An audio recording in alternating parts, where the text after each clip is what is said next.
یہ بتائیے کیا وجہ رہی؟ نکال دیا گیا اسلام سے. جب اسلام سے نکال دیا گیا، ہماری خبر دینے کے لیے منع کر دیا گیا. کیوں؟ میرے گناہ کیا تھا؟ میرا گناہ یہی تھا کہ میں نے اسلام پر سوال کھڑے کیے تھے. قرآن کی 26 آیتیں نکال دو. ارے تیری کھوپڑی میں اگر وہ آیتیں نہیں بیٹھ رہی ہیں تو اپنے دماغ کا گوبر صاف کر.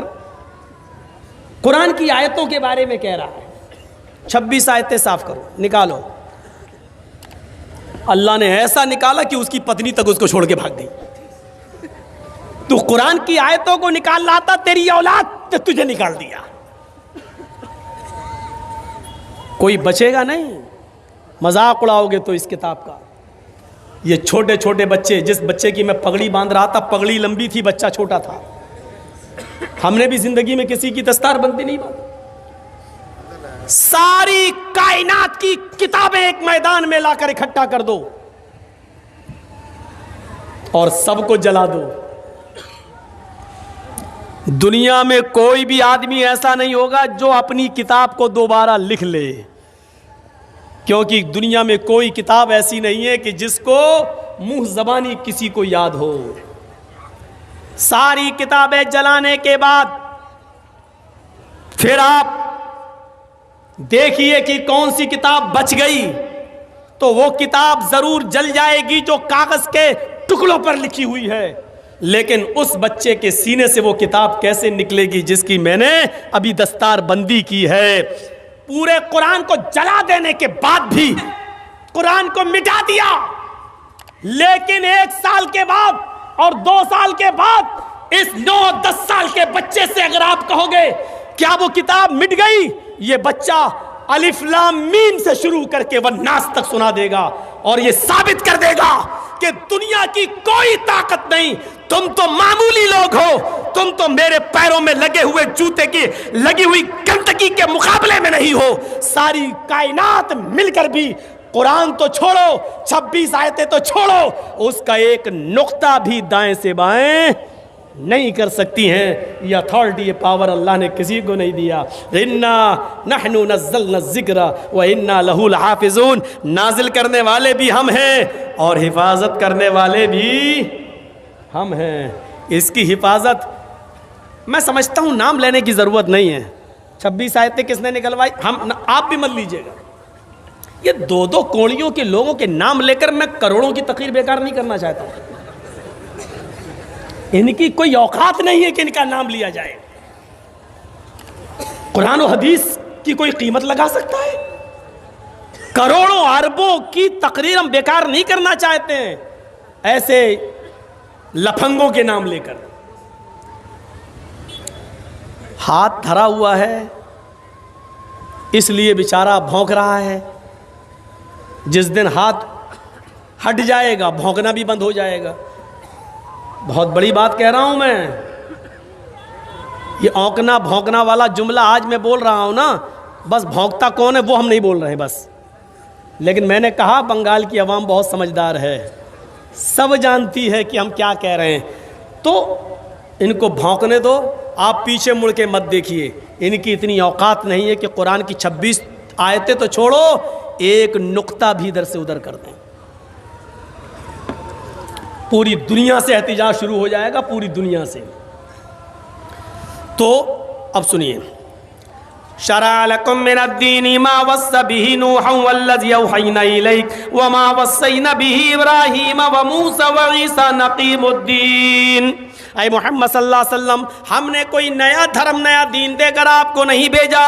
وہی دین کو نافذ کیا ہے جو آپ سے پہلے میں نے نوح کی اوپر کیا تھا اور جس کی وحی ہم نے آپ کو کر دی تھی، اور ابراہیم کو، موسیٰ کو اور عیسیٰ کو دے کر بھیجا تھا. اسی لیے سمانتائیں پائی جاتی ہیں، برابری پائی جاتی ہے. کچھ چیزیں آج میں گناؤں گا آپ کو. پہلی چیز دیکھیے، ہمارے ہاں کلمہ ہے، ادھر بھی کلمہ ہے. ہمارے ہاں نماز ہے، ادھر بھی نماز ہے. ہمارے یہاں عورتوں کا پردہ ہے، ادھر بھی عورتوں کا پردہ ہے. ہمارے یہاں مرنے کے بعد دوبارہ زندگی ہے، ادھر بھی مرنے کے بعد دوبارہ زندگی ہے. ہمارے ہاں بہت سے نبیوں کا آگمن اور آئے ہیں جو ان کا ذکر ہے، ان کے ادھر بھی ہے. آئیے ایک ایک چیز بتاتے ہیں. پہلے کلمہ لیتے ہیں. کلمہ. جب سب کا دین ایک تھا تو سب کا کلمہ بھی ایک تھا.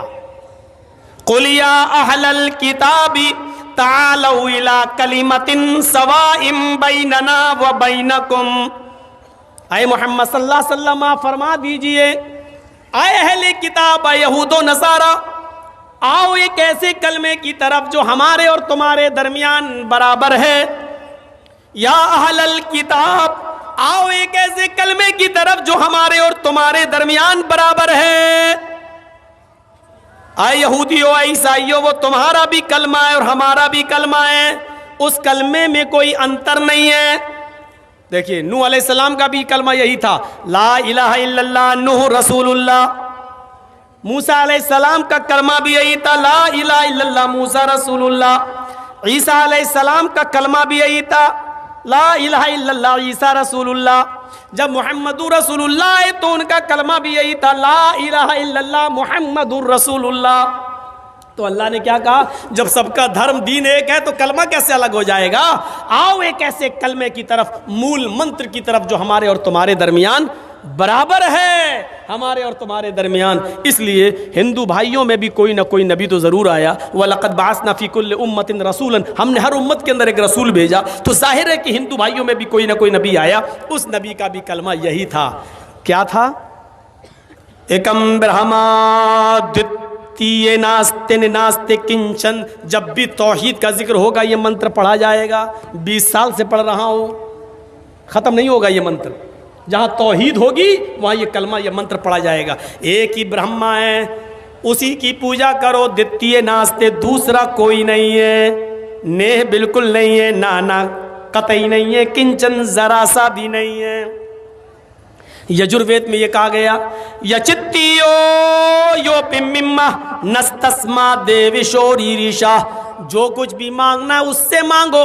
یچتیو یو پمما، جو کچھ بھی مانگنا ہو اس سے مانگو، وہی سب کچھ دینے والا ہے. نستسما دیوشوری ریشا، اس کے علاوہ کوئی بھی نہیں ہے جو تمہیں، نستسما دیوشو، اس کے اترکت اس کے علاوہ کوئی بھی دیوی دیوتا ایسا نہیں ہے جو تمہیں کچھ بھی دے سکے. نستسما دیوشو، اس کے علاوہ کوئی بھی دیوی دیوتا ایسا نہیں ہے جو تمہیں کچھ بھی دے سکے. ادعونی استجب لکم، میرے بندو مجھ سے مانگو میں تمہیں دوں گا. ولا تدعو من دون اللہ ما لا ينفعک ولا یضرک، اللہ کو چھوڑ کر تم کسی ایسے کو مت پکارو، اس سے مدد طلب نہ کرو جو تمہیں نہ نفع دے سکتا ہے نہ نقصان پہنچا سکتا ہے. ما لا ينفعک ولا یضرک، جو تمہیں نہ نفع دے سکتا ہے نہ نقصان پہنچا سکتا ہے. فَإِن فَعَلْتَ فَإِنَّكَ إِذًا مِّنَ الظَّالِمِينَ، اگر تم ایسا کرو گے تو ظالموں میں لکھے جاؤ گے.